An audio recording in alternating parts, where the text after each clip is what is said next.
Welcome to this podcast, Making Me Thirsty, everyone. We're live. I believe we're live on YouTube. I guess you can get in the chat and let us know. But we'll give everyone a minute here to get inside. We are live. Yeah, listen, we've had a busy week, a lot of tapings, a lot of guests. So we apologize we didn't get our Tuesday posting, but we're here live, folks. We don't forget about you. There's Eric. Good to see you, buddy. Right in there, huh? He jumped right in. That's First right. guy in the chat. All right, did you post a link to Twitter? All right. Yes, sir. See if anyone hops in.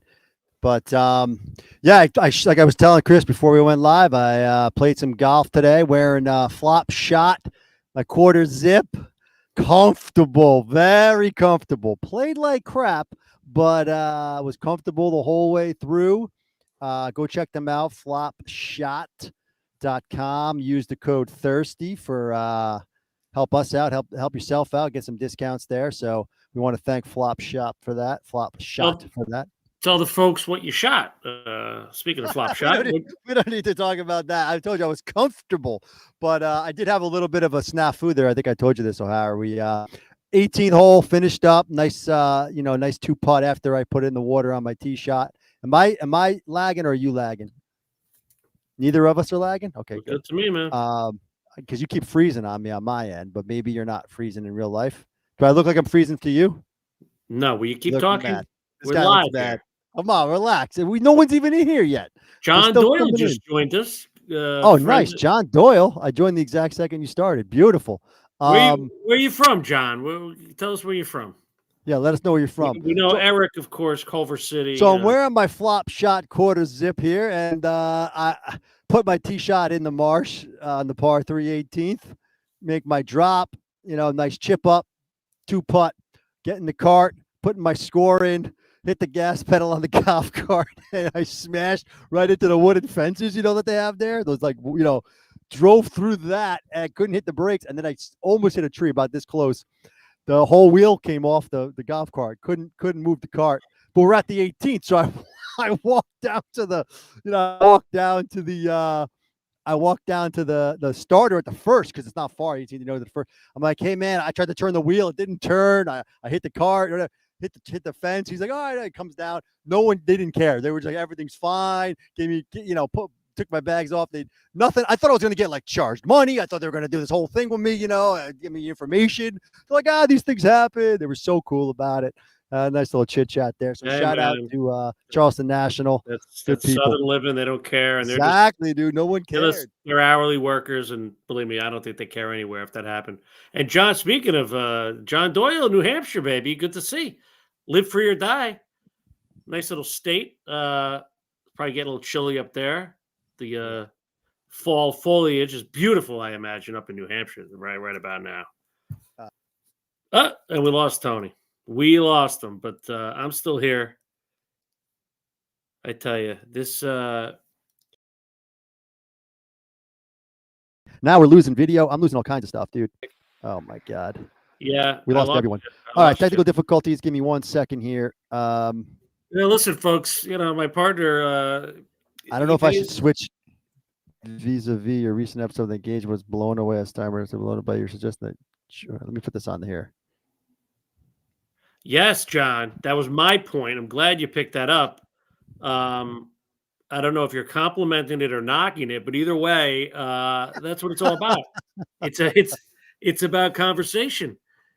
And I think we'll get into that a little bit tonight because that obviously extends into season 8, where they continue the storyline. So, yeah, that was one of those things. They could have killed their first episode, and I would have been fine with it.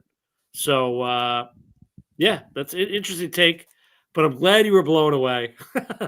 But listen, we're fans, but we're also analysts. Don't forget that. So we're not gonna, we're not going to give everything a pretty red button. Why don't you kick off and tell everyone what we're doing then, since it was a nice segue. Yeah, so as you can see here on the stream, it's a compliment, of course, John. There we go. we're talking about season 8 and 9. I think we had a nice friendly debate a couple weeks back about two of the best writers on the show, Melman and Charles. Tonight we're going to talk about two of the worst seasons of the show. We take the criticism that we're tough on seasons 8 and 9, but and sometimes we go back and forth on which one's better, which one's not. So we're going to talk about that tonight, and then obviously go through our top 5 of those seasons. Again, we don't favor the. If you see those 2-ups, like John, I know you're a big fan. You watch those; it's great. We grade every episode, and we're pretty tough on seasons 8 and 9. So fun to see how this is going to shake out tonight. Again, we don't share notes. We're just kind of talking on the fly. This is live, so it's great. Corey, thanks for joining. Season 9 wins in 7 against season 8. Not sure what that means, Corey, but in 7. Okay. Like the World Series in 7. All right, so it's a close one. Yeah, we'll see. We're gonna let you decide. Hopefully I can convince you about season 8. You kick off. Yeah, you kick off with That's 8. what I'm supporting. Oh, you want me to kick off with season 8? So you were kicking Yeah. off. No, I switched it because you're doing so good. Oh, I'm doing so good. Well, we can go back and forth. All right, heck, I don't care. I'll kick it off. So season 8's an interesting season. And John on the line here brought up a good point. A great segue to actually kick us off. CJ James, yeah, season 8 more. So you're with me on this one, CJ. So as John mentioned, if you didn't listen to our 2-ups, I had a problem with the whole Susan arc in season 7. And then they kick off season 8 with the same thing, talking about they're at the grave with Susan, the whole thing. So that I had an issue with, but season 8's pretty interesting. Listen, at the end of the day, this is no Larry David, and it's evident right away. So what did these guys do? They had to go back to old reliable. So I kind of just thought about it. I went through the writers. Berg and Schaefer wrote 3 episodes. Melman, 3 episodes. Mandel did 2. Spike, 3 episodes. Jen Crittenden, 3 episodes. Cavan and Robin, 3 episodes. And then you had a couple sprinkled in here. O'Donnell O'Keefe did 1. Good old Gamble and Prost did 1. Steve Corrin did 2. And Darren Henry did 1. So a lot of balance. So I think Jerry wanted to, as the quarterback and the new showrunner, essentially, he wanted some of the old guys in there, and I think he spread it out decently and gave some good balance, which was interesting. And then also one of Tony's favorite guest stars we had, Skip Collector. Okay, he came in, and no one knows who Skip Collector is. The reason Tony loves him because he's the editor. Tony's our editor here on this podcast. Be Thirsty. He makes all the fun clips and all the fun pictures on our videos. He is Skip Collector, essentially. He always leaves in the dumb things I say. No. I leave some of the dumb things I say, and that's not which is okay. And yeah, I'm just sitting here reading some of the comments here. Might as well keep you guys active. Yeah, Eric, we know, longtime Seinfeld fan. He loves the series. Usually Eric, he never really has a bad thing to say about Seinfeld, or us for that matter, which we appreciate. And then John, 8 and 9 are cartoonish, but they did have good moments. You're right, exactly. There's diamonds in the rough, and that's the thing with Seinfeld, and Tony knows this. Like, we're grading it, on a curve of Seinfeld. So, like, yes, some of these episodes are an F, but that's going against, the contest and things of that nature, the puffy shirt. So if these were standalone episodes against, give me a sitcom, Full House or whatever. Yeah, they're Mr. Belvedere. These are probably going to be A's and B's. So yeah, we hear you on that. But yes, there are some diamonds in a rough here. So like I said, good balance overall with season 8 from a writer perspective. But you're right, the cartoonish stuff just continued to happen. But again, we're going to go through top 5, but it's one of those and another thing, season 8, George cut his hair a little short. Like things are just Oh, come on. off. Yeah, come Judy on, Crown. Judy. Yeah, but George was tough. Elaine was tough. Um, but I think I've been consistent with this. Kramer, and Jerry were pretty consistent in season 8, but a lot of silly episodes. But listen, the foundation. If we're going to go episode to episode, I told you I didn't like the way they kicked off season 8 with the foundation. John, um, kind of teed that up with my complaint about Susan. Um, and then there's some decent, like you said, pockets, right? The soulmate, uh, Bizarro Jerry was something interesting, obviously, because of the whole Superman thing. The little kicks, we know all pink cats love the little kicks, the stupid dance with Elaine. But then there's some rough ones, right? I mean, if I ask a normal Seinfeld fan or a normal TV fan, oh, can you tell me about the package from season 8 or the fatigues? They'll probably tell you it's the same episode. Who knows, right? Um, and then there's the good ones we'll get into. The checks, the chicken roasters, decent. The abstinence we know about. Andrea Doria, I didn't personally love, but a lot of people love the Andrea Doria. Obviously, the little Jerry, the money, the comeback. I guess what I'm trying to say about season 8, there's a lot of big, memorable episodes, right? The jerk stores and the comeback, obviously, the Van B boys. But then there's a lot of stinkers too. I think Tony's least favorite episode of the run was the Susie, right up there. So, and the Millennium was right up there with me too. But at the end of the day, say what you will. You know what Jerry Seinfeld's favorite episode of the run was, and I cannot believe this, and I can't believe I'm saying it, but it is factual. The pothole. I mean, Oh God, brutal he can't be episode. serious. You know what? Season 8, no Larry David. I think he was kind of feeling his, So, but then the English Patient, the Nap, the yada yada, Millennium Muff Tops, and then it closed out obviously with the Summer of George, which again, Are you giving your top 5 right now? Or you're still just talking, right? Yeah, I'm just going. I'm going Yeah, through all yeah, the episodes with a quick little tidbit on each, but the theme is just it begins the cartoonishism, but I think, and Tony's going to try to defend season 9, but season 9 takes it to an absolute another level. And we'll get into it. And I'll probably chime in when he starts talking. But season 8, like I said, memorable, fun. You still had Melman, right? He's doing yada yada. He did the money. He did a few decent episodes in season 8. And that was important because season 9 just turned into just like, a complete money grab. The ratings were great, but you could tell they really mailed it in. So, those are my kickoff thoughts on 8. Would love to hear your thoughts on season 8 before you go to season 9, on why you think season 9 is better than season 8, Mr. Trula. Season 9, Adrian, crime. What's that? One of our listeners, Adrian, says season 9 was a crime. I couldn't have said it better. Yeah, and I saw who else said. Let me put him back up there. Oh, let me get boy Wojito up here because he's always in the chat. Season 7 through 9 got a lot of people in the show and we're funny, accessible. You should give them more credit. Okay. Yeah. Well, listen. Hey, I've always thought this: if it was reversed, if Seinfeld started at season 7, would I have been watching it? I don't think I would have, fellas. I may have been watching it. Sure, I should take that back. I would have been watching it, but I would not have held it in the high regard that I hold the show in because of what happened previous to season 7.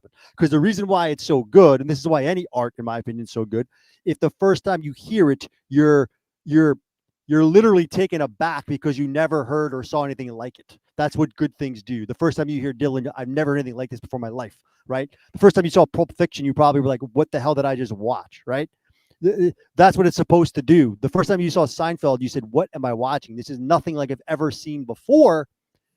And then I'm going to tune in again. And then the next week you see the next episode. And then you're watching it. Am I going to keep watching it? Yeah. And then you see the pony remark and the jacket and the phone message in 1991 live. And you're like, holy shit, I've never seen this in my life. But right? to your point, that there's no Pulp Fiction 2, but the Dylan reference is better because, you know, that's music, and there's other albums, yes. Right, and then if you start with Dylan's, Slow Train Coming, you might not be a Dylan fan, right? You might be like, "What is this? I'm not really keen on this," but that's what's great. That's why we argue. That's why some people love, Slow Train Coming. They don't love Freewheeling. I don't know what to tell you, but that's your bag of chips, and that's your bag of chips. But yeah, so let's dive in. I did see. I'm trying to find this guy who said, this is guy here. Season 9 should have never happened. Well, if you talk to Chris over here, my co-host, 6, 7, 8, and 9 should never happen, right? Ended at the opposite, he always says, which you can't argue. I mean, the show ends right there. I mean, if you want to get there with it, but yeah. So let's dive in. Season 9. To me, it's one of those where I think season 8, Larry wasn't there. They had a lot of chefs in the kitchen, a lot of hands on things. It was showrunner by committee, a lot more of a writer's room than they're used to. I mean, we're in the middle of putting together the book from all of our episodes, and every single guest we talked to, from the writers, that Larry David had his hands on every single script when he was there. Every script he touched. When he's gone, he's not touching them anymore. I mean, what are you going to That's do? right. So Tony, one of our loyal listeners, Pyro, a great line, just said, "This is like deciding between cat piss and dog shite." Yes. I couldn't have said it better.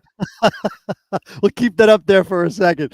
Yeah, listen. So season 8, I don't think they knew what was. I think Jerry's just like, oh man, you guys take care of it. Mandel and Spike and all these guys. And Melman even told us, like, maybe I should have done more. He didn't do more. He kind of took a step back, and maybe he should have showrun a little bit more. But he let these guys kind of do their thing. All these Harvard guys with their bright ideas, and they took it to where they took it.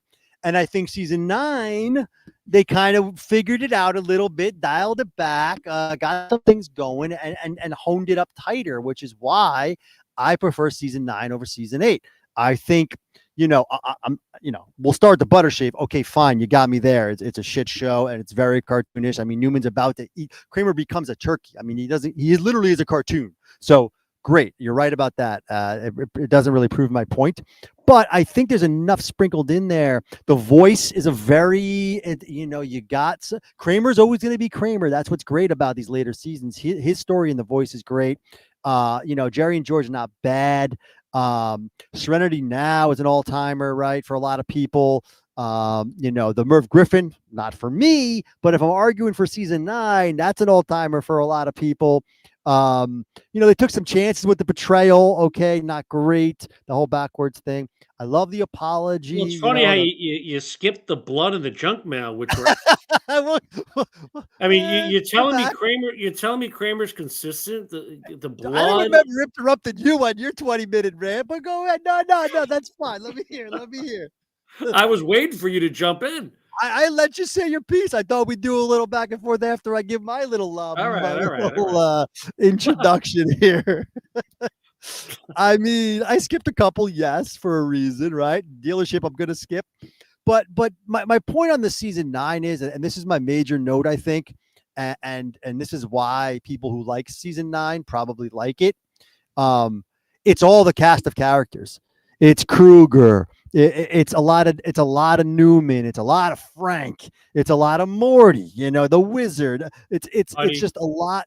It's a Putty is all over the place. And in fact, I wrote that down.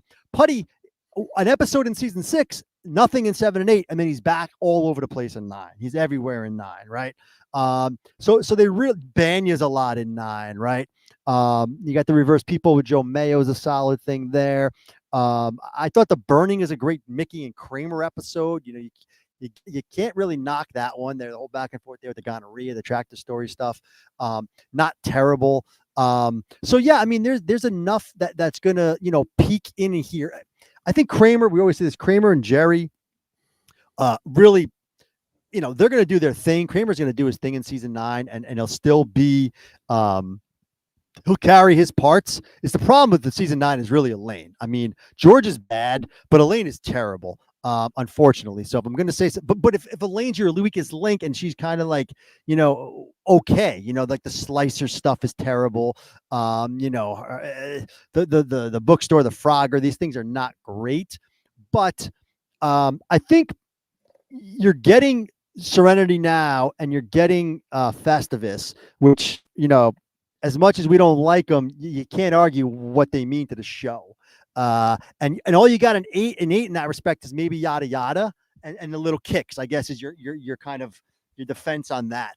But I'll take Frank Costanza, on both of Serenity Now and Festivus over Elaine's kicks and the other one I mentioned there, Yada Yada. So, if that's our kind of button heads with those kind of two things there, I'll take Hold on, season hold on. 9. You said George was great in season 9. I mean, I didn't did say you great. I didn't say great. I said he wasn't the worst. I think Elaine the, was the worst. the squirrel scene with Merv Griffin My least favorite scene of George of trying all to time, date next it, to the dealership, which is also season 9. trying to date his cousin in the junk mail? I mean, I do I have to thought we go were on? supposed to be positive in this thing for 8 and 9. You're giving me all my negatives. Yeah, you got me on those two. The worst.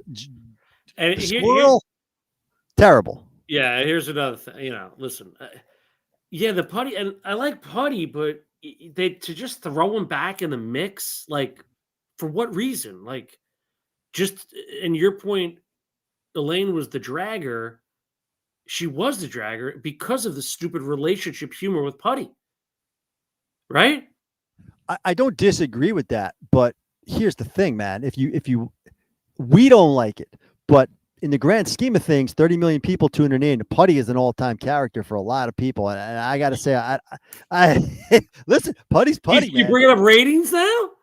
Yes, it's your neck of the woods, right up Yeah, your alley. Ratings. yeah. And that's the thing.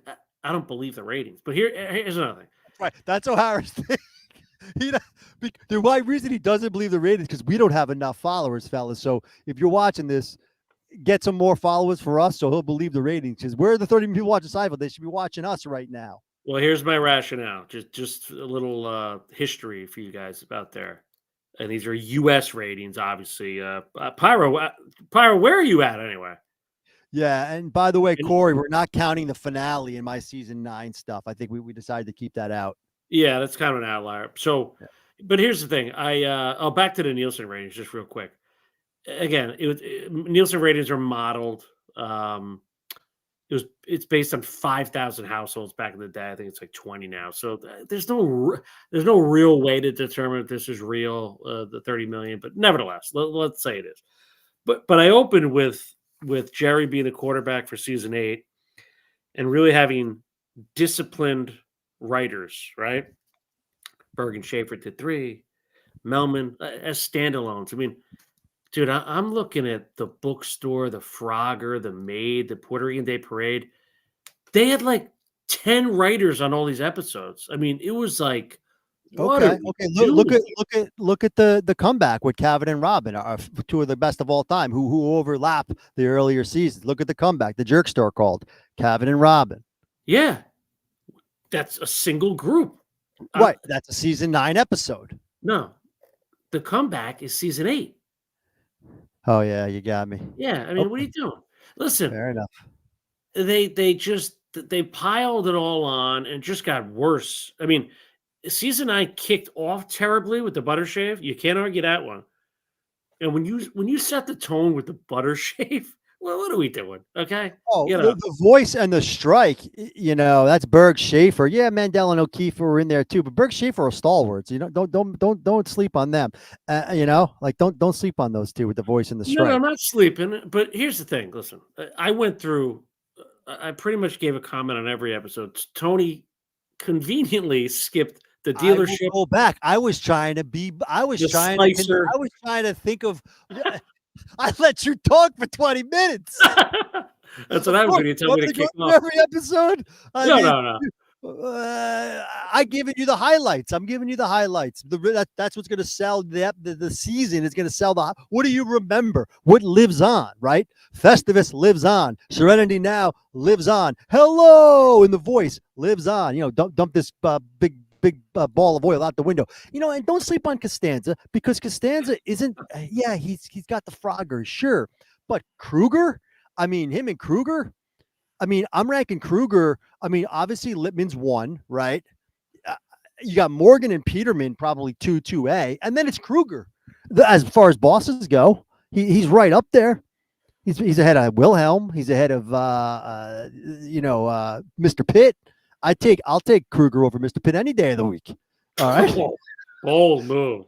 I mean, come on. I Mr. Pitt all the time. Mr. Pitt with the socks, cutting the Snickers.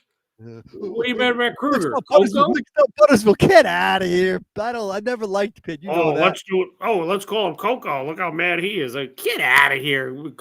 Listen. Well, Hito, what do you got? Here we go. We got Rogito. Really, that could be true. And there's there's an old saying like, what's popular isn't always good, right? That's kind of like the answer to that response there is like, yes, if they stayed and ended at season 5, like we said, would it go down as an all-time classic or this cold following kind of quirky show that we all love? Who knows? You're probably right, but that doesn't negate the genius of seasons 1, 2 through 5. Yeah, and I think I love the dealership. James loves the dealership. Dealership's our least favorite episode, James, but happy to talk about it. But hey, to each their own. Of course, that's what I'm trying to tell you guys. Like, well, I get you, but they threw gasoline on it because then they put it after Cheers, and it was just 30 million people loved it, and then now today with the memes and the gifs and come on, like. Corey, check out our conversation with that neighbor down the line there. What's his face? Lou Mastillo, Phil. Lou Mastillo, salt of the earth guy. We talked to him, and yeah, that's who the elevator with Lou Mastillo is an all timer, and it's season 9. Yeah, that's what I thought. Yeah, that's an all timer. Season 9 is a strong box. Well, all time is a little aggressive. All time scene. That's an all time scene. I'll put that scene in the top 100 scenes. Okay. It's not saying a lot, but I would probably do that. Yeah, I guess what I'm trying to say is, we're gonna, as I forgot, maybe it's my guy, Mr. Doyle. There's gonna be some gems or sprinkles of goodness, yes. But Wojito, you're treating this like season 3, 4, and 5, where you're not turning off any episode. I know you're going to tell me the dog, fine, but you're not going to turn off any episode. They're all like top notch. So the comeback, the foundation, the butter shave. I mean, the junk. Go rewatch the junk mail tonight, everybody, and then come back and tell me how you feel. Rewatch the package and tell me how you feel. The fatigues, tell me how you feel. I'm not denying the snoozy. Yeah, listen, but I'm looking. This is an interesting debate because what do you do when what's the one in math where you pull out like the highest and you pull out the lowest? Mean, mode, whatever, average. It's one of those 3, right? If you pulled out like the top 5 and the bottom 5 of both 8 and 9, right? Then who wins? Like the meat, like that little middle part of like average episodes. That's what we really should be doing. Because if I take out the butter shave, we can produce all those through our grades when we finish up. Yeah, fair enough. But I'm just thinking it through here. The butter shave would go, the dealership would go, the Frogger would go. When I say go, they're the bottom 5, so they're out, right? But that's bottom 5 for you. To Wojito's would be out for me. To Wojito's point, America loves the Frogger. Yeah, the Frogger would definitely be out. They love the dealership for some reason. I mean, it's just a completely different show. When I'm watching Bebop and Scatting and yeah, exactly, Wojito. I don't know when you joined, but I kind of brought this up at the beginning of the whole thing. Is that's why exactly? It's when you started with the show. So if you started with the show at the beginning, then it's a major change later on, and you're also in a different space, and you're not really into it as much, and it might be a different kind of show, and you tune out. Yeah, if you got in the middle of season 7 or whatever it might be, you have to say, in our perspective, we were watching 1, 2, 3, 4 before there were reruns, before there was syndication, right? So we saw those episodes, and then when syndication starts, what are they showing? 1, 2, 3, 4, while 5 is live. So 6, 7, 8 hadn't even happened yet, and we've seen 1, 2, 3, 4, and 5 100 times on twice a night, every night. 11 o'clock, 11:30, 7 o'clock, 7:30. Sometimes 4 times a night. We watch seasons 1 through 5 before And 6, 7, 8 even aired. here's what I'll say to that. That's It's our answer to everyone's no, question about why we like those episodes. it's a good point. And then as we started this podcast and got deeper into every show and rewatched even more. Listen, let's be honest. When we watched 7, 8, and 9 back in the day, we were giddy and laughing. No big deal. But when you sit back and you gotta analyze all these shows and you talk to all the writers and the guys from the beginning and the guys in the end, like you kind of piece this all together. And we're not the only ones. I mean, David Mandel, a writer on seasons 8 and 9, says the same thing. Yeah, I pretty much said they were writing from an outside perspective. This is what Larry Charles told us too. They're writing from an outsider's perspective. They're coming up with these crazy stories and they're kind of piecing the people into them. Whereas the earlier seasons, they were writing for the character. And again, Larry David touched every single episode. He touched every single script. So who said written by it, Larry David definitely also wrote it. Like everything, like anything you could think of, he was involved in writing. So once he's gone, it's a different voice. Yeah, and it was a small homemade show, but even before he left, there was you could tell there was some breakage there. Dude, it's hard to keep these things as strong as it is for as long as they did it. So, I mean, you're right though. Season 9, could you imagine? Like I said, I think Tony's brought this up before. Could you imagine if there's a season 10? I mean, what would they do? Yes, that would have been. They might have just made it a cartoon. Parade was the last episode of season 9. If you think about that, like if they would have continued on that route, that could have been ugly. I mean, it was interesting. So, how about this? How about we give our top 5 now? Maybe we'll just go back and forth. I'll start my 5th, you do your 5th, and then we'll go up to our 1, and then we could debate, or we'll ask the people who's got a better top 5.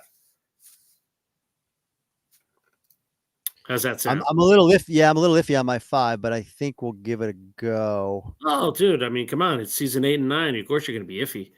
Yeah. I'm going to actually make a change right here. I'm going to put in change. Little audible. here. I'm doing it live. James. Yeah, Susie had Mike Moffat. Yes. But did you watch The Parking Space? That's Mike Moffat. Mike Moffat. In the trunk of the car, love, friend of the show. We've had him. We had him on the show. Loved him, of course. I don't see that chat on the Susie. Yeah, the chats are coming. Yeah. Well, our guy James, big time Pink Hat fan. Obviously, he loves the Susie. He loved the dealership. Actually, James, why I got you?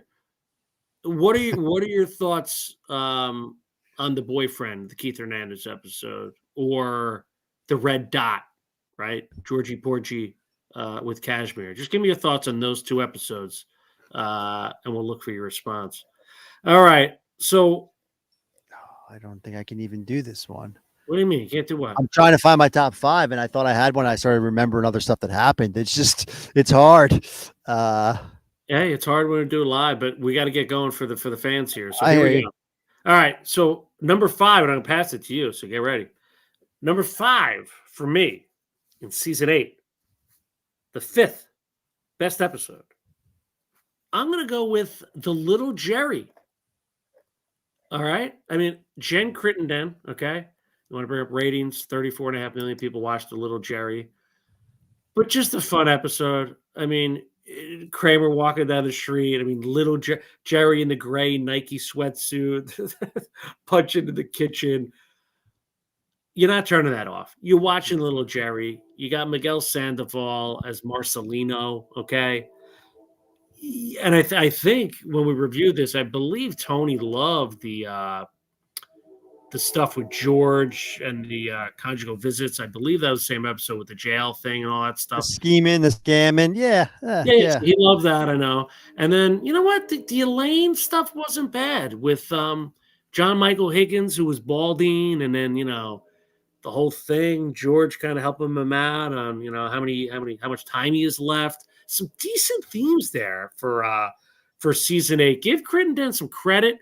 You know, she's kind of a newbie to this to the men's group, if you will, of writers. So you know, and Ackerman did his thing directing, of course. Tamale, of course, yeah, well, you know, so which I knocked at the time on the grades, but you know, people love it, so I'm not going to kill it.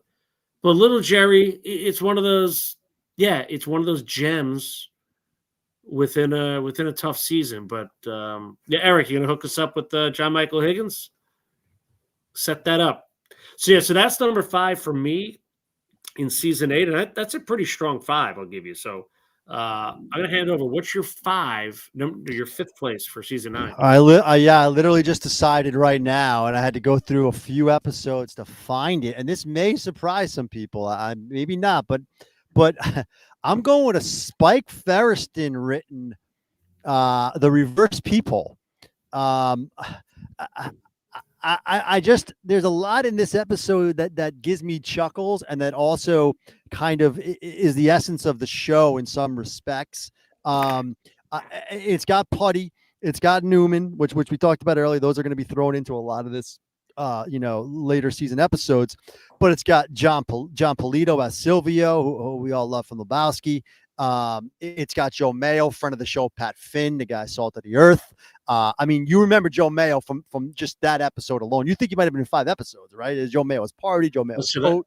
I know what Tony's. I can't knock Joe Mayo, so you good little slip in there because I can't.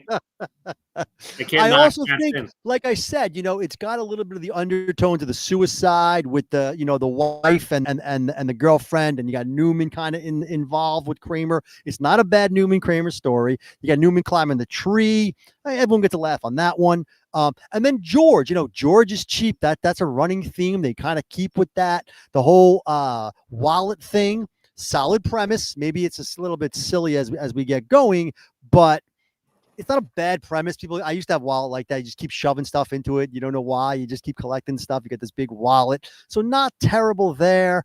I just think there's enough. Jerry, you know, does his thing kind of quarterbacking. I like his line there when they're going to go dancing. He's like, it's just so stupid. I believe that's the episode when he says that. She's like, we're going dancing. And he's like, you know, it's not a purse, you know, it's a European, you know, Jerry at the end with the whole thing. I like Newman. I like, Kramer and Silvio making fun of Jerry on the street and everything there. I mean, it's a fun little episode. It's a fun little episode. I'm not gonna knock it too much here. Yeah, I'm gonna give Joe Mayo some credit. Gonna give you know, the whole fancy boy thing. Yeah, I mean, so that's my number 5. You know, it's kind of a sneaker. It's nothing, you know, it's not gonna blow you. Hold on. Yeah. I mean, you gave everything. No, I didn't say anything about yours, by the way. You gave your thing and you gave it. No. What you could have jump in. Listen, you know, as a season 9, you gave every part of that show an up. Like, at least I was critical. Like, I didn't like the tamale stuff. I mean, no. I said I think the wallet got stupid. I thought it was blown out. Yeah, and I thought the jacket stuff with Putty was a little dumb. Yes, you know, I mean, it's not an amazing episode. I mean, but it's I don't know if we did 2 up, 2 down on it yet, but we did. Know, when we did. Do you have the grades up? Wait, let me guess what I gave it. Let me guess what I gave it. No, you can't because I did it with Fiore, so I don't think you did one. Oh, but I did put a grade in. I believe I put a grade in the spreadsheet. If you look at the spreadsheet, and I think, if I had to guess, it was probably either C or C minus. Probably C minus. I think I guess C minus too. Yeah. And I guessed that. That's how much I feel that. But the show is. It's an average, little, not terrible season 9. You know, I was going to give Serenity Now my 5th, but the Jerry story in that episode is just so freaking terrible, and just. I'm sorry. Yes, right now I was going to do, but I just couldn't. I couldn't pull it off. The George stuff with the computers, I can't. So Reverse People. I'm not going with the you know, the catchphrase one. I'm going with right. That's mine. So, all right. So I think those were both pretty good 5s. The Little Jerry and the Reverse People. But I don't know. We'll see what people think so far. But here we go. Number 4 I actually struggled with, but. You know, you went with my heartstrings a little bit there with Pat Finn. I'm going to go with yours here with our boy Jack Klumpus. All right, The Money Number 4 on my list. If you remember the money, Jerry goes back to Florida for the money for the bounce, the whole thing, buys a Cadillac, who sells it. Solid episode. And again, this is also the episode. Both parents are in it, if you remember, right? Both Frank and Estelle. Um, and then obviously Sarah Silverman, the whole Jimmy legs here, the separate beds, like some decent premises and storylines for the money. So, you know, listen, when you got the parents in an episode, you got Peterman, and it wasn't like overdone. You know what I mean? They didn't bombard a million different people in here. They brought back, you know, big players. I think this was the last time we saw Klompus, if I recall. Is that right? In the money. Yeah, yeah. And then Uh, obviously the whole goodbye with him. Klompus. I remember we always say Klompus is 55 years old the first episode, so I don't even know if he's even 60 in this, but he probably looks about 85. But just a decent episode. I mean, more so because of the guest stars, quite frankly. I don't know what else was really going on out of this, but this was and it's a Melman episode. So at the end of the day, when you bring in Melman back for season 8, and it was standalone with Melman, so what you're going to get with him. So the Jimmy Leg stuff, solid. Obviously, the astronaut pen, they referenced that a little bit here and there, but just a solid episode. Again, could I put it 5 instead of 4? I could, but this is a nod to Melman, a little bit over Crittenden. Just bring a little stability back to season 8. So the money, number 4. That's fair. That's fair. I mean, the Elaine stuff is a little bit, not great, but it's hard to. This is the thing we're both finding. Given top 5 of season 8, 9, you're not going to get all 4. You can't get all 4 good. You're not getting all 4 ups. So you got to find Klompuses. I found Joe Mayo. I mean, that's what we're doing here, season 8 and 9. So it's hard to knock Melman. He's right. I'll let that one go here. My number 4 is also a friend of the show. I have a feeling that this is going to be. I'm going to just go with it. I kind of have to if you're talking about season 9, and that's the strike, Festivus.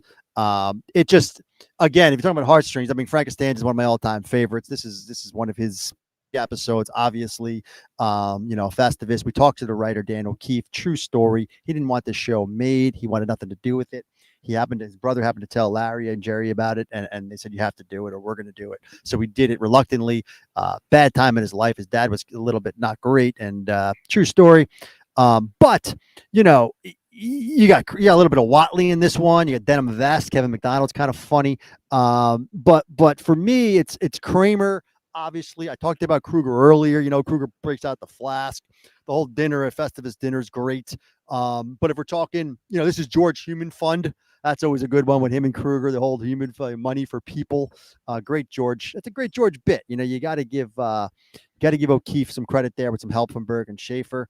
I don't love Jerry in this with the Two-Face stuff. I don't love Elaine with this, with the whole. I think what was this one? She gave the wrong number out or whatever. So again, it's hard to find all 4, but when you got Frank, and you kind of got an all-timer that lives on in Seinfeld lore with the Human Fund and Festivus, I got to put it in my top 5. So it's number 4, the strike.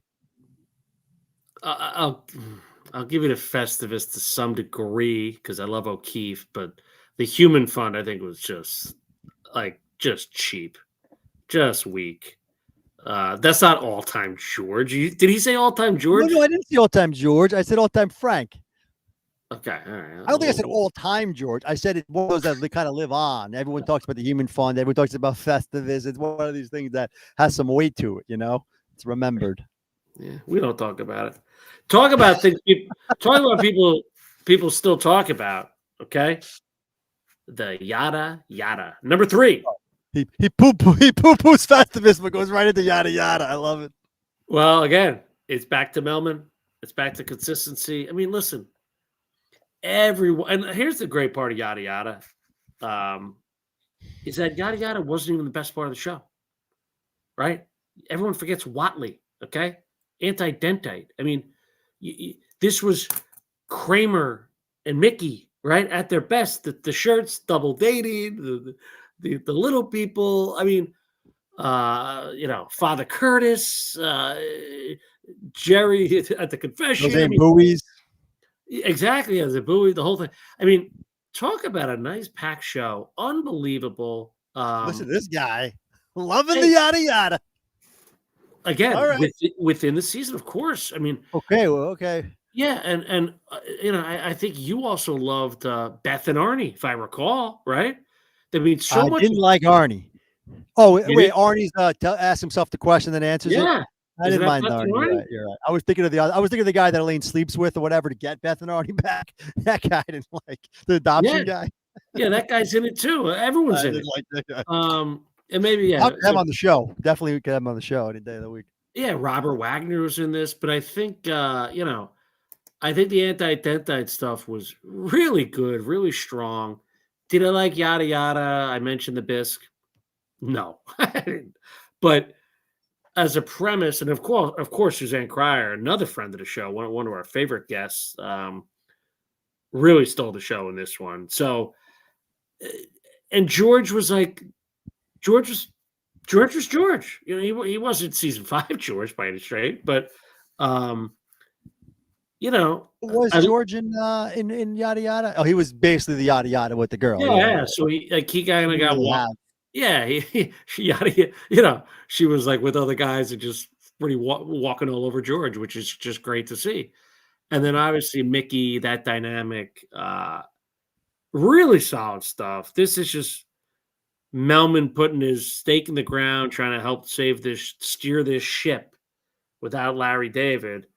So, yeah, I mean, this could be the top one, but I'm going to be fair. So I'm going to make it number three. Interesting. Yeah, because I mean, you do have two coming after that, then, huh? Correct. Yes. So it's an interesting That's a fair interesting point one there. there. Fair point there, Mikey. Yeah, two come after Um, three. Let's go. What do you uh, got? I'm just kind of remembering what I want to say about this one. Yeah. So, um, this is number three, right? My number three is going to be another kind of a lot of. I'm looking at the fucking list of people who are on this episode. This is what happens at 8 and 9. I'm going with another Crittenden written episode. I know you had one too, I believe. The Burning is my number three. I listen. This is kind of a sleeper for me. I think we might have done a two up on this one. I'm not sure yet, but there's a lot packed into this. You talked about Kramer and Mickey in Europe. I mean, this is Kramer and Mickey. The whole thing. I got gonorrhea. He gave me gonorrhea. They gave me gonorrhea with the government. The whole thing there. Kramer puts on the light, and him and Mickey doing their giving out their acting credentials. You have Brian Posehn in that episode as well. It's a solid little episode. I think the putty stuff, the religious putty stuff, it's not great. I have to be fair there. It's not great. I think Elaine drives in this one too. The whole thing there. It's not great with the Jesus fish and all that. But I think that's this episode. But I do like I do like George. He's not terrible in this one. George has the whole what is George doing this one? I'm trying to find. I just remembered it. I forget. Actually, George isn't. This is the Kruger joke and stuff. Yeah. Now that I'm kind of thinking about it, George isn't great either because this is when George does his showmanship stuff. It's not terrible. It's the whole and then Kruger ends up liking him so much that he does that whole working with him. So it's one of those that the bit is good or the premise is good. They maybe overdo it, but I do like George and Kruger together. I already gave Kruger an up earlier. And Jerry. I mean, this is Jerry. It's Rafe. I mean, you love that. You love that. Yeah, it's Rafe. Hi, no. I don't feel so good. The whole prank call thing, the tractor story. You call that the tractor story? My boyfriend gave me gonorrhea. The whole thing there. So it's a good Jerry. It's a great Kramer. You throw Mickey into the mix, right? You're bringing in Putty, who everyone loves Putty. I know it's not Elaine's best episode, and you got George and Kruger together. I mean, for season 9, as we're talking about, for the season, I think Kramer and Mickey stuff carries it. I think Jerry and Kramer carry it, and like we always say, 9 is rough George and Elaine, but I don't think the Elaine kills it because she's got Putty, and George doesn't kill it because he has Kruger, and those are good pairings. So maybe it's a little high at 3. I could have maybe vice versa it with 4 and 3, but I'm going to give this my number 3. Yeah, I mean, just a couple notes there. I mean, we keep praising Kruger. Kruger's carrying all your episodes. I mean, and the meningitis, they beating a dead horse. They just went to it too much. Oh, do you have gonorrhea? Come on, enough was enough. Wahito coming hard here. What do you like, Wahito? Talk to us. Yeah, I think as everyone put in their 5 for 8 and 9. I saw a few pop up earlier. I can always go back. Because I mean, how do you not put the yada yada in the top 5 of season 8? Even I got to admit that going against here in this.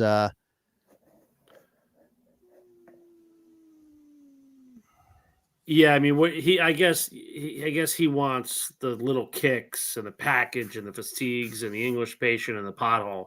Those are all not making it. Sorry. Those are all. That's bottom 5, man. That's bottom 5 for me. Here's someone that gave us their top 5 in season 9. Corey, the maid, the apology. We kind of took the finale out. I don't think the strong box has enough. But yeah, I don't disagree with those. A lot of those though. We're getting to mine. So the maid almost made my list. I think I'd put the maid 6. Spoiler alert, it's not going to be 2 or 1 for me. But I do like the maid. I was going back and forth. The maid was going to be 5. We put the finale out, so I couldn't use it. I don't think the strong box, although I love Lou Mastillo, I don't think it makes a top 5. Little kicks, yeah. Corey gives his 8 also. There's his 8. I agree with the roaster, which Howard gave. No, little roast. Oh no, you didn't give the roaster. You gave the little Jerry. Yeah, little Jerry, which I agree with actually. Yeah, I don't know. The nap on its premise had a couple here and there. The checks is interesting. I get the checks confused with the pledge drive because he does Nana's checks in the pledge drive. And I always think of that, but it's like the checks is that other one where he hurts the wrist, right? And the whole Japanese. The Japanese guys, yeah, exactly. Sleeping in the desk. All right, so you're going 2 now, right? We're going 2. So this little wild card, but and a writer most people probably aren't familiar with, Darren Henry. The Van Buren Boys, number 2. I mean, talk about, I don't want to say all-timer, but if we're talking about memorable, the Van B Boys are it. I mean, what can I tell you? Parents are back. And like I said, season 8, 9, you see a lot of parents coming back. I think they kind of use them as a crutch, but I think in this case, it was okay. And then obviously, what's her name? Ben Stiller's wife was in this one as well, which was a decent little storyline for Jerry. He's trying to figure out what was wrong with this woman. He flew in his parents, the whole thing. But again, I think Lorenzo's Pizza, Kramer, the whole thing with that. And then the friend of the show, Jed Ryan, as Steve Corrin, as the George's protege, and giving him the scholarship and then turning back on it, the whole thing, and the Van B Boys coming after him. Just a fun little episode, nothing, like I said, 3, 4, 5, 2, 3, 4, we could mix and match, but, and again, the foundation stuff, I know it was a little too much. They kept dragging that out. Just like I said, I didn't think they dragged out season 7 with Susan, but it was a little fun episode. Christine Taylor. You forget Peterman in this, of course, right? So a lot of decent stuff. And it was the stories, right? If I recall, Kramer's given Peterman's stories in the Van B Boys. Is that right? Am I Yeah. drawing a that one? Yeah. The Yeah, very so pants I was returning. yeah. So totally forgot No, about it's that. I would put that in my top 5 easy from season 8. It's hard to argue that one. George, I know you don't love the foundation stuff, but you got George with the kid and everything there. Good. I Yes. love when George is like, not lagging behind, not showing off, nice in the meat of the order, whatever. Just the average. Yeah, so I think it's a nice little 2 spot, uh, for this episode based on yeah, you said that scene with Jed Ryan, and then obviously, Peterman does his thing. When Peterman does his thing, you're talking Kruger up like he's, like, Wayne Knight, but I think Peterman is definitely at a way higher level than, Kruger, so I think he takes the cake in a lot of these things. So, I'll pass it back to you for your number 2 for season 8. Oh man, I thought I had my number 2, but I'm remembering some other stuff here. I may have to make a change on the fly. I can't put this at number 2. Oh, put it. We wanna hear it. Just go with your gut. Oh God, no, it's not that good of an episode. I may have to go back to. No, you know what? It's hard to find one. I was gonna say I might be the maid there, but this is just as bad. And this is not a good episode. This is gonna be hard for me to. This is another Crittenden episode. Oh my gosh, I'm remembering some of the stuff in this episode. I don't like this episode, but I'm gonna call it number 2. That's how crazy this is. Um, no, this can't be number 2. It can't be. I have to find something better. You're talking about the apology? Yes. How did you know? Well, Jim Crittenden, and I know you love That gave it you know away you with love the that. Yeah. MetLife jacket thing. So I yeah, know go. I loved the MetLife jacket, but the rest of this episode is so terrible. I forgot how bad it was. I had to remind myself. Um, but I wrote it down. I guess I'll just stick up for it. I gotta just um yeah. I mean, ouch. I'm gonna call my number 2, I guess. I wrote it down. I have to defend it. As O'Hara mentioned, the MetLife windbreaker, Hanky, bebopping and all that. No, I'm not. I'm stopping myself. I'm not doing this. I can't. I can't even defend it. I can't even defend it. It's not my number 2. Scratch it. Scratch it from the list. Um, my number 2 instead is going to be. Um, oh God, I'm gonna have to do. I'm gonna have to do. I think I might do the maid, dude. I think the maid might be my number 2. Well, I we're can't. live, so I know we're live, but that's what it's all about. Is you talk it through, and you figure this out. We're doing this live. I didn't I have some idea, but as I'm going through it, I can't. Um, you know what? God damn. you're making my case for season 8 here. Well, I mean, I'm being a good analyst, and I'm bringing up the negatives, whereas you, because they made it so many bad, that I'm going to go back. You're right. I'm going to go back. I'm going to defend the apology. The MetLife windbreaker stuff is very old school Seinfeld, nice baseball reference. Your bulbous head won't fit through. Um, you know, Here's the thing: if you're gonna go, here's all defend it. If you're gonna go all out and you're gonna just make George be this crazy yelling, what he becomes, then you might as well go, see it all the way through to the end, and that's what the apology is. It's George actually going to, rage aholics because he's yelling so much, and we don't like George yelling, but hey, that's who he became. That's who he is. So let's actually have him become that. And they just embraced it and they said, this is who George is. And a season 9 George, you got to say that's who season 9 George is. You know, the Kramer stuff with the shower, I don't love, but I always love Putty. I believe I gave Putty an up on this when he answers the phone. What do you got? Yeah, Clarkman there. Yeah, it's a typo. Great Putty, again, going back to season 9, bringing in all these guest stars. So great Putty there. And this is Jerry with the good naked and bad naked, which you're not going to go wrong with that. I mean, it's a great premise. Wait, now, Just so I'm clear, you're taking the MetLife episode as number 2? Yeah, yeah. Okay. I'm going through it. Yeah, I'm going through it. I'm giving you my positives on that episode, so Pink Hats can be happy. Uh, that's what I'm talking about. You know, you got a little bit of not in top 5. See, great episode, not in top 5. What beats it? Go through them all. You're not going to find all 4 on all 4 cylinders. And for that reason, I got to just take the one that has the better of the ones I like, and it's a Well, great George. you're not gonna find all 4 cylinders in any of season 8 and 9. Right, that's what I'm saying. Yeah. So at that point, you're just kind of picking what you like about each episode. A little bit here, a little premise there, something sticks out. And I'm a sucker for the MetLife Moonbreaker. I don't know why. Just one of those things I just always go back to. I think Spader's great in it. Got the kid from Roseanne in the ice cream shop. I mean, I'm pulling out things I like, you know, good naked, bad naked. You know, the putty stuff is funny. Peterman stuff is all right. I I mean, don't. you like the MetLife thing like I like JFK Honolulu. It's Yeah. unbelievable,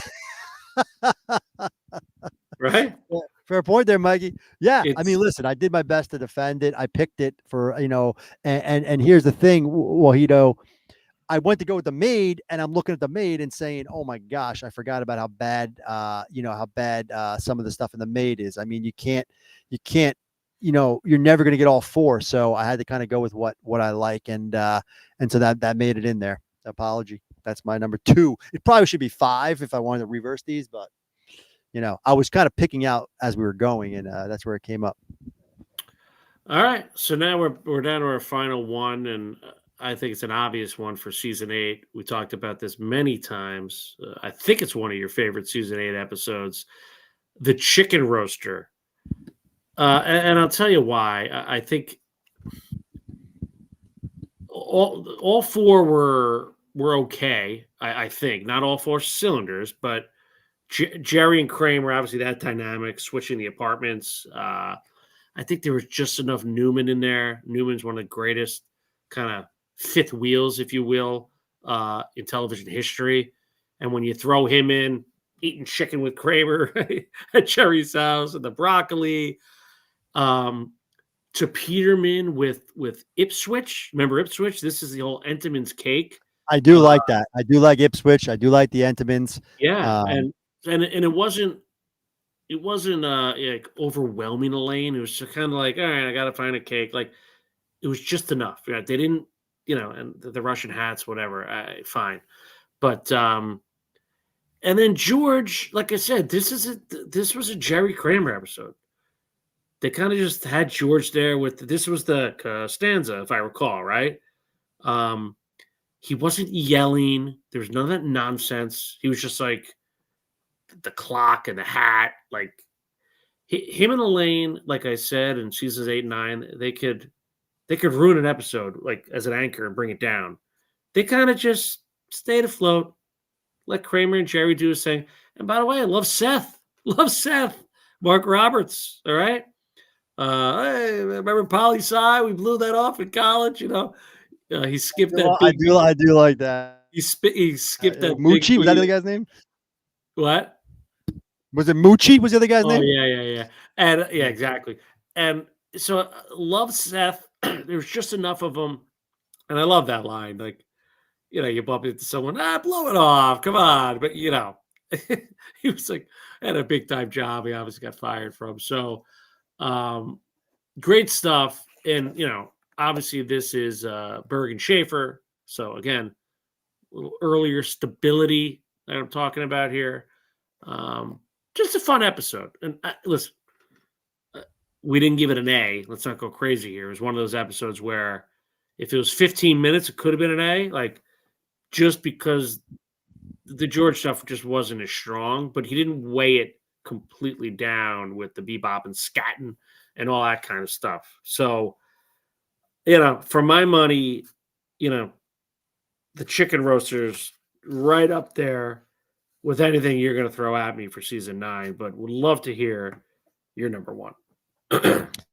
Yeah, it's hard to argue. The roaster's a solid one. I mean, for what it is, it's season 8, so you got to take that into account. But yeah, I think it's a solid 1 pick. My number 1, and for a number of reasons, but Darren, Yeah, if you would have told me 25 years ago that someday I'd be standing here about to solve the world's energy problems, I would have said you're crazy. Now let's push this giant ball of oil out the window. I mean, that is Kramer in a nutshell. I think Berg, Schaefer, and Mandel are season 9 in a nutshell. I mean, they pretty much ran it, and there's a reason. They knew the foundation of the show. They wrote as outsiders. They kind of wrote the show. They knew the characters. They wanted to come with these crazy ideas, which I thought got too crazy. Yes, but they kind of kept it tight in this episode. Everything tied together, going, harking back to the days when they tied together nicely, and kind of not forced. In this respect, they all tied it nicely with the yelling of the voice at the end. George worked there. They kind of worked that really well. It's got Jerry and George doing their silly kind of play, being kids with the whole hello, la, la, la. Jerry does his thing there. Um, and you got George would play now is a very good George for season 8. I mean, it's what George is, the essence of George. I tell him I'm in my. He does it. He will not back down. Just like he didn't back down in the parking space. He's not backing down here. I'm in my office. Tell him. He can't fire me. The whole thing there. The revenge. He quits. He comes back. This is George. They know George. They wrote George well. They wrote Kramer well. May or may not contain a chicken. I love that lady. O'Hara doesn't like that lady. I like that lady at NYU. Gotta love Darren. Darren's great. Put his hand in the ice when you're in the bathroom. The whole thing there. It's a great George too. They knew how to write these characters. When they hit, they hit. I think they hit in the voice. I haven't mentioned Elaine and Putty because it's not the best, but it's Putty. And again, I keep going back. I think Putty might be in 3 or 4 of my episodes because when you're talking season 9, you got to talk about Kruger and you got to talk about Putty and you got to talk about these guys. And I think Putty and Elaine with the whole back and forth there. Good little, just give Elaine something to do. Jerry's involved, counting the money with the cigars, become a meme we all love. But yeah, so I think, Berg, Schaefer, Mandel, all with their hands on it, kind of keeping it together, giving Kramer what Kramer does best, giving George what George does best. Jerry kind of the whole thing, videotaping the whole thing. So that's my number 1 at the voice. Play now. Yeah. Listen, I think you said it all. Listen, when I opened up my number 1, I mentioned Wayne, Knight, and Newman. Tony opened up his number 1 with Darren. Enough said. The voice, Kramerica Industries. I know everyone loves that. Couldn't stand the NYU lady. Man, I know what's wrong. Your flies open. was this George on the thing? I don't think he was on the thing here. He was on the thing in the episode before, I believe. I don't think they catch him. I think they catch him in the episode before, I believe. Yeah, listen, a couple good lines with Darren. Someone could fact check us on that, but I'm 90% sure.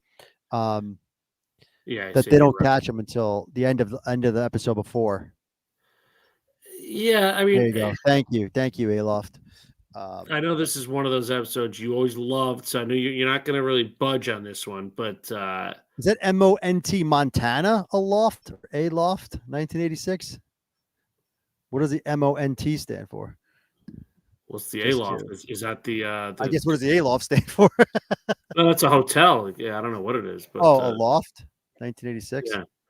But Play Now. I kind of didn't like that they used his offices. I don't know what they were doing there. It's just because they had all the balls there. It is in Montana. Sweet. I lived in Missoula for a little while. I worked at Glacier National Park for a couple of years. Don't let him sway, Aloft. Don't let him sway. You already said he liked the voice. We know you're a season 8 guy. All right, listen. I don't know how many people are in the chat here, but give us a quick vote. We got double digits. Tell us what you think. 8 or 9. I mean, clearly the Top Hat, great place in Montana, Missoula. I don't know if it's still there, but that was the place to be back in my day when I was banging. When it was George say when I was, it was the place to go when I was there. What is it, a bar or something? Yeah, it's a bar. So Bernie Worrell there, and anyway. Layloft. There you go, buddy. Listen, you're welcome here anytime. Make all the comments you want. That's what it's all about. But all right. So listen, season 8 and 9. People say we don't talk about it. We dedicated for everyone that thought we poo 8 and 9. Right? We finally gave you 10 great episodes. Yeah, a little poo-poo, and again, for all you guys out there, We had to bite our lips and tongues, whatever you say. We had to kind of take a step back and grit our teeth through this, but we gave you 10 positives about seasons 8 and 9. So yeah, no, and just kind of gave you our take on why we thought 8 was better than 9 in my case, and Tony thought 9 was better than 8, etc. Eric, of course, I love Eric you, buddy. oversized with Chris. No, I think he's always a Tony guy, but I appreciate that, Eric. But listen, I made a great case tonight. Let's be honest, and I do think we only did top 5, and we only did top 5. My point earlier on take out the 5, take out the bottom 5, and look at the meat. I was going to just say that. I know. Listen, the Millennium, Wahito, yeah. The Millennium's a problem. Summer George is a problem. But again, season 9, I just think at the end there, all the writer, the Frogger, it was just like they were mailing it in. And that's just hard to defend. But yeah, they're equally good. Yeah, they're good. We're not saying they're not good. But when we flip on season 3 through 5, it's just a completely different show. And obviously, we talk about 8 and 9 in detail specifically because that's when Larry David left. At the end of the day, he was the guy to put together the show, whether you like it or not. So when his voice left, it was definitely a drop off. You cannot argue that. So, yeah, fun time tonight. We'll do this again in a couple of weeks. If there's any ideas on a debate you want to hear, let us know. Yeah, it's a good call. Let us know. We can do these debates a lot more. So thanks for tuning in, and stay tuned for our next interview with Lupe. Don't blame Lupe. Coming up next Tuesday live. Well, not live, but it's definitely not live, but it'll be on YouTube. So if you haven't subscribed to us and watch Lupe next week. All right. Thank you. I think I have to cut the whole thing out, dude, so we can't do a follow-up. He left anyway. All right. Thanks for tuning in. Flop Shot Golf. Check it out.